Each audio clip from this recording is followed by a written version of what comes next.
Hello guys, welcome back on my YouTube channel Unwritten Love Story।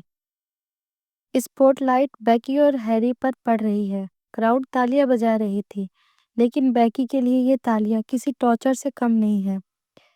Harry उसके कानों के पास झुकता है और धीरे से बोलता है, बैकी प्लीज शांत हो जाओ, ड्रामा मत करना पब्लिकली, बाद में सॉर्ट आउट कर लेंगे।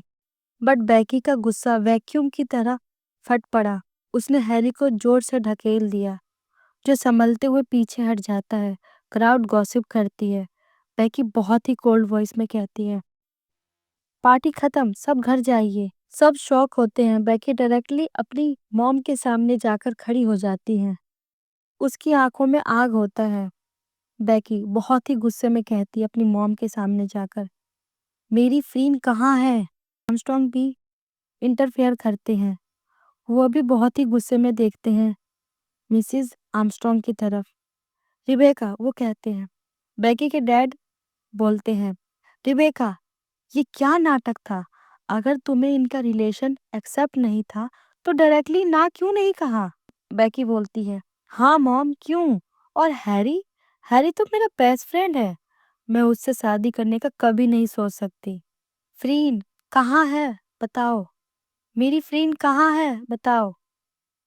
मिसेस आर्मस्ट्रॉन्ग अपने हस्बैंड की तरफ देखती हैं और वो भी बहुत ही गुस्से में बोलती है, तुम्हें क्या हो गया है? तुम एक लड़की को अपनी बेटी के लिए चूज कर रहे हो, वो भी सिर्फ इसलिए कि वो तुम्हारे दोस्त की बेटी है।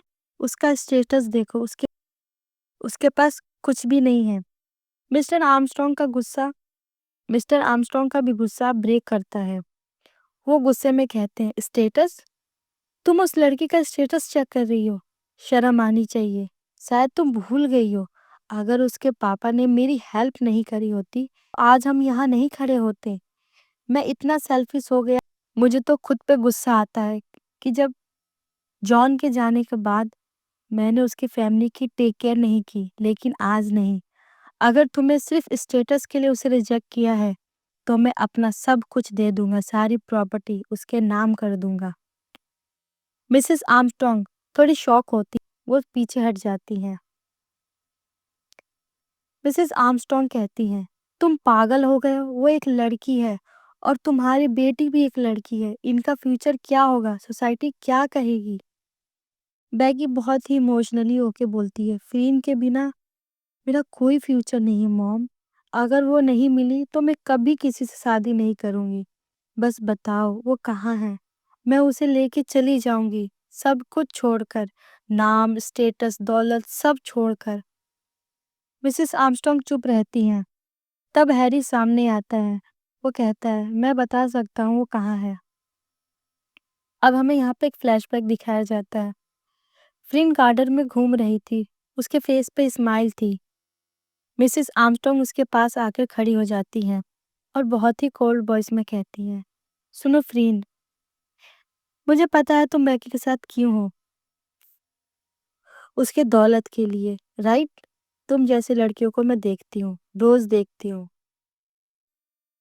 फ्रीन ये सुन के थोड़ी शॉक होती है।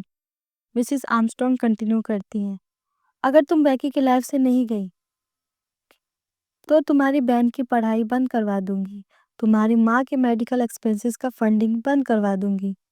मैं अपनी बेटी को संभाल, तुम अपनी फैमिली को देखो और चली जाओ मेरी बेटी के लाइफ से, जाओ यहाँ से। फ्रिन की आंखों में आंसू होता है। वो कुछ नहीं कहती, वो बस भागती है। भागते भागते वो रोड पे चली जाती है, आंखों में उसके आंसू होता है। हैरी भी उसके पीछे उसको फॉलो करता है, पर फ्रीन हैरी की बात नहीं सुनती है। एक कार उसे टक्कर मारती है। फ्रीन रोड पर गिर जाती है अनकॉन्शियस। और यहाँ पे फ्लैशबैक खत्म होता है। बैकी सब सुन रही थी। बैकी का चेहरा हॉरर से वाइट हो जाता है। उसने हैरी के कॉलर को पकड़ा और बहुत ही गुस्से में बोलती है, तुमने पहले क्यों नहीं बताया? सैम कहता है, शांत हो जाओ बैकी, वो सेफ है, मैं बताने ही आ रहा था, लेकिन ये अनाउंसमेंट, मैं भी सरप्राइज हुआ। चलो मैं तुम्हें उसके पास लेके चलता हूँ। बैकी अपने आंसू पोंछती है, डिटर्मिनेशन से एक कदम आगे बढ़ाती है। बैकी के डैड कहते हैं, मैं भी आता हूँ। वो तीनों हॉस्पिटल के लिए निकल जाते हैं। कुछ देर में हॉस्पिटल पहुंचकर बेकी देखती है फ्रीन बेड पे लेटी है, बैंडेज उसके सर पे लगा हुआ है। वो अभी भी अनकॉन्शियस है। डॉक्टर उसे चेक कर रहे थे। थोड़ी देर में डॉक्टर बाहर आते हैं। बेकी, उसके पापा और हैरी तीनों डॉक्टर के पास जाते हैं, बट बेकी बहुत ही डेस्परेटली पूछती है, वो ठीक है? कब तक होश में आएगी? डॉक्टर बोलते हैं, कोई टेंशन वाली बात नहीं है, थोड़ी देर में होश आ जाएगा, बस रेस्ट की जरूरत है।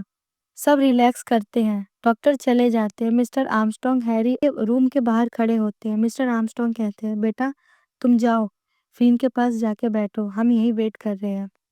बेकी रूम में जाती है, फ्रीन के बेड के पास जाके बैठती है। उसने फ्रीन के हाथ अपने हाथों में ले लिया, जेंटली उसकी उंगलियों को सहलाती है। बेकी बेकी बेकी थोड़ी इमोशनली होके बोलती है, उठो ना जान, प्लीज। तुमने मुझे क्यों नहीं बताया? मैंने कहा था ना, मैं हमेशा तुम्हारे साथ हूँ। तुम खुद को अकेला क्यों समझती हो? उसके आंसू फ्रीन के हाथों पे गिरते हैं। फ्रीन की पलकें हल्की हिलती हैं। आंखें उसकी आंखें धीरे से खुलती हैं। वो बेकी को देखती है, जो उसके सामने बैठी है, लेकिन फ्रीन की आंखों में वार्मथ नहीं थी, एक कोल्डनेस थी। फ्रीन बहुत ही वीक वॉइस में कहती, बेकी जाओ, मैं तुमसे प्यार नहीं करती। जाके हैरी से शादी कर लो, वो तुम्हारे लिए परफेक्ट मैच है। बेकी अपने चेयर से उठती है, शौक और दर्द से भरी हुई। कुछ बोलने की बजाय वह झुकती है और फ्रीन के लिप्स पर अपने लिप्स रखती है और एक डीप किस करती है। यह किस में सब कुछ है, दर्द, प्यार, वफा और वादा। फ्रीन थोड़ी देर तक रेसिस्ट करती है, फिर सरेंडर कर देती है। फ्रीन भी इस किस में रिस्पॉन्स करने लगती है। जब किस खत्म होता है, बेकी उसके होठों से अलग होती है, आंखों में आग के साथ कहती है, आज के बाद अगर कभी मुझे छोड़ जाने की कोशिश की तो मैं तुम्हें जान से मार दूंगी, समझी? हैरी अंदर आता है, थोड़ी सी ऑकवर्डनेस के साथ। हैरी कहता है, अरे यार बस करो, ये हॉस्पिटल है। बेकी उसे गुस्से से देखती है, फिर मुस्कुरा देती है। हैरी मुस्कुराता है। मिस्टर आर्मस्ट्रॉन्ग फ्रीन के पास आते हैं और कहते हैं, बेटा फ्रीन, अब से तुम्हारी माँ और बहन की जिम्मेदारी मेरी है। तुम किसी चीज की चिंता मत करना। और रिबेका की तरफ से मैं माफी मांगता हूँ, प्लीज उसे माफ कर दो। फ्रीन की आंखों में आंसू आ जाते हैं। वो कहती है, नहीं अंकल, ऐसा मत बोलिए, आपने कुछ गलत नहीं किया। डॉक्टर वापस आते हैं चेकिंग के लिए। वो फ्रीन को चेक करते हैं। बेकी चुपचाप डॉक्टर को देखती है।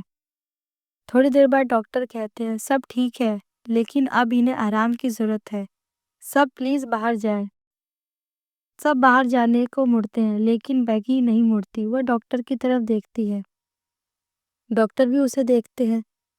बेकी कहती है, मैं यही रहूंगी, प्लीज। डॉक्टर मान जाते हैं। वो कहते हैं, ठीक है, आप रह सकती हो। बेकी फ्रीन के पास बैठी रहती है, उसके हाथों को पकड़ते हुए। हैरी बेकी के कानों के पास झुकता है और धीरे से बोलता है। वो कहता है, ओए बेकी, कंट्रोल करो।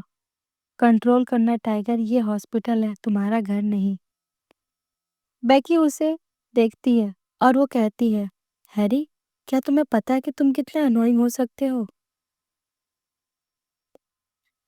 और इतना बोलकर वो लाइटली हैरी के कोहनी मारती है। हैरी स्माइल करता है।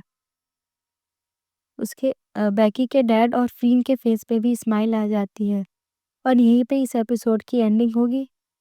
देखते हैं नेक्स्ट एपिसोड में क्या होगा। आपको ये वीडियो अच्छी लगे तो प्लीज़ इसे एक लाइक करें। कोई नया हो तो मेरे चैनल को सब्सक्राइब करें। प्लीज़ प्लीज़ प्लीज़ मेरे चैनल को सब्सक्राइब करें। अपना ख्याल रखें। जब तक के लिए बाय बाय।